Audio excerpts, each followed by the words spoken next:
In a previous audio, I touched on the idea that some people have that once they're interested in someone, that their intended object of affection is supposed to just move heaven and earth to be with them all the time.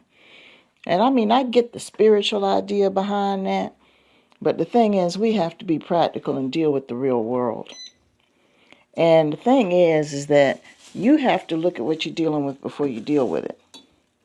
If you have a situation where you're dealing with someone, they're involved in a certain job situation or a certain project, or they're involved in certain organizations, you need to accept the fact that they've been doing that for a while, and that's part of who they are.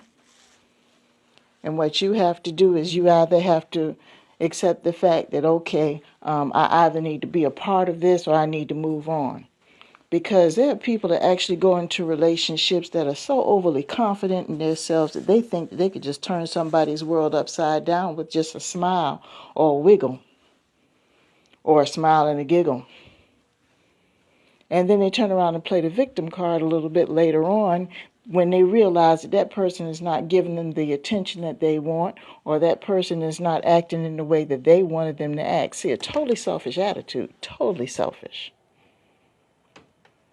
They'll go around and they'll be butthurt about, oh, this person's not giving me this person's not giving me that. They hadn't been giving it to you the whole time. But see, it was your intention to turn their world upside down when you first came into the picture.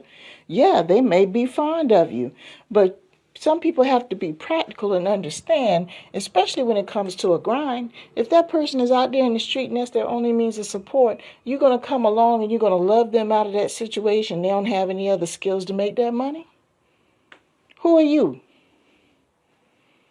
Now, if it's something that they picked up while you were together, that's a different story. You have a right to voice your opinion. But what I'm saying is, whether it's legitimate, illegitimate, whether it's a on-the-road thing or a lot of hours or whatever the case may be, if that's the way they make their paper, that's the way they make their paper, and it has nothing to do with you.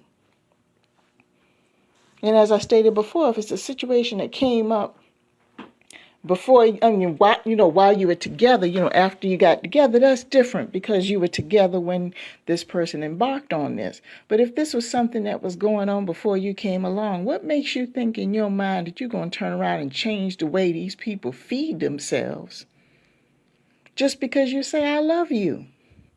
You're delusional. And I'm not going to say just women are doing this, men are doing it too.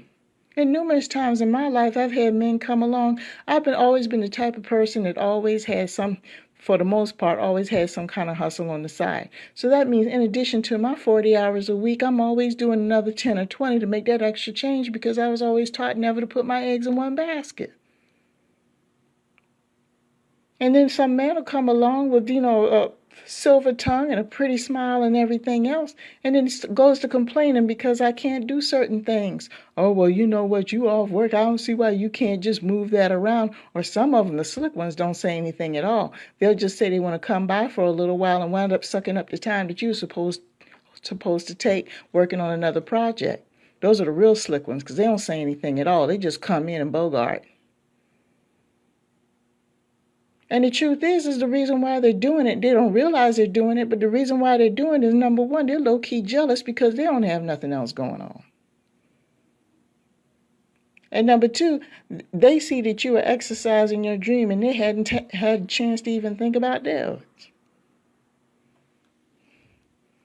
So what they're going to do, instead of being supportive like they're supposed to do in order to keep you, they try to turn around and destroy what you have. I'm telling you, you guys got to be careful out here with what you're dealing with.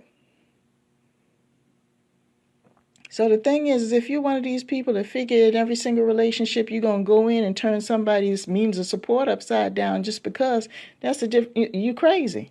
I mean, I've heard so many stories about women that are complaining about their men that are hardly ever home all the time and work all the time. And the first thing I ask them is, did they work this much when they first met you, before they met you? And if the answer is yes, then what the hell are you complaining about? That's what you signed up for. Now, if something that came up while the two of you together and it's creating major problems, then that's something you need to discuss. But if that's that person's grind when you first meet them, you have no right to come in there and figure that they're going to turn around and change the way that they eat and change the way that they keep a roof over your head just because you come along. You think you're the first one come along thinking that? That person already knows the clock's ticking on you. So you need to get out of that mindset, man. We have to develop a spirit of acceptance. That's the problem with a lot of these relationships. We don't want to accept things for the way they are. And I'm speaking from this because I've been on both sides of the equation. I've been guilty of making assumptions, and I have had assumptions made on me. And there's hurt either way. Whatever package you see is the package you see. And if that person is grinding as hard as I think they're grinding, they ain't going to have time for your attitude. They're not going to have time for your selfishness and your tantrums. They will so easily move on because they've been down this road before. So before you jump in there with your little selfish intentions, your little childish attitude of trying to make anything all about you, what you need to do is go sit down somewhere and figure out why you're acting this way in every single relationship and find out what's broken inside of you where you feel you need to do this. Because this is some extra stuff. Just saying.